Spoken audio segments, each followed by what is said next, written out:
मन की शांति पाने का राज। एक राजा हमेशा उदास रहता था। उसका मन भटकता रहता था। लाख कोशिश करने के बावजूद उसके मन को शांति नहीं मिलती थी। राजा की इस उदासी के कारण उसका मन राजकाज के कार्यों में नहीं लगता था, जिससे राजकाज के कार्य प्रभावित हो रहे थे। राजा के दरबारी व मंत्री भी राजा की इस समस्या का समाधान नहीं कर पा रहे थे। एक बार उसके नगर में एक भिक्षु आया।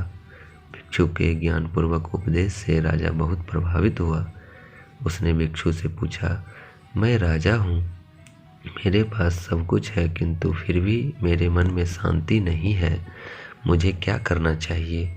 भिक्षु ने राजा की बात पर गौर किया और फिर कुछ सोचकर बोले, राजन, आप प्रतिदिन भेष बदलकर अपनी प्रजा के बीच में जाएं और यह जानने की कोशिश करें कि प्रजा का क्या हाल है और आपका राज्य कैसा चल रहा है। राजा ने भिक्षु की बात मानी और प्रतिदिन भेष बदलकर प्रजा के बीच जाने लगा। प्रजा के बीच जाने से राजा को बहुत हैरानी वाली बातें पता लगा। उसे पता चला कि प्रजा बहुत दुखी है। उसके राजकाज के कार्यों में कम दिलचस्पी लेने की वजह से राज्य के अधिकारी लापरवाह और रिश्वतखोर हो गए हैं।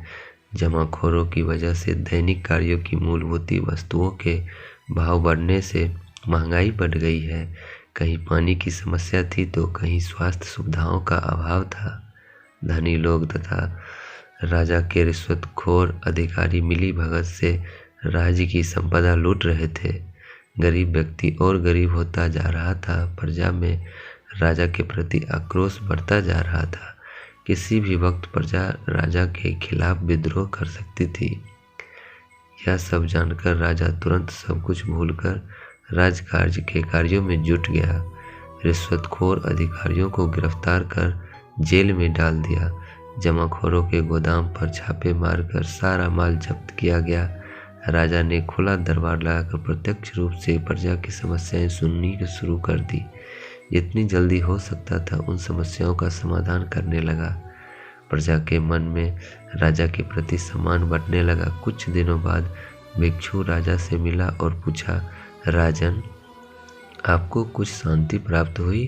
राजा बोले, मुझे पूर्ण रूप से शांति तो नहीं मिली, किंतु जब से मैंने अपनी प्रजा के दुखों के बारे में जाना है, मैं उनके दुख निवारण में लगा हूँ। इससे मेरे मन को थोड़ी थोड़ी शांति मिल रही है। तब भिक्षु ने समझाया, राजन, आपने शांति के मार्ग को खोज लिया है, अब उस पर आगे बढ़ते जाएं। एक राजा तभी प्रसन्न रह सकता है जब उसकी प्रजा सुखी हो। कथा का सारांश यह है कि देश के शासकों को आम जनता के दुख तकलीफ़ों के बारे में गहराई से जानना चाहिए और उनका निवारण करना चाहिए।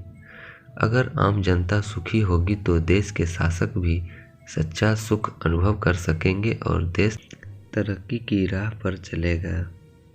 थैंक यू दोस्तों।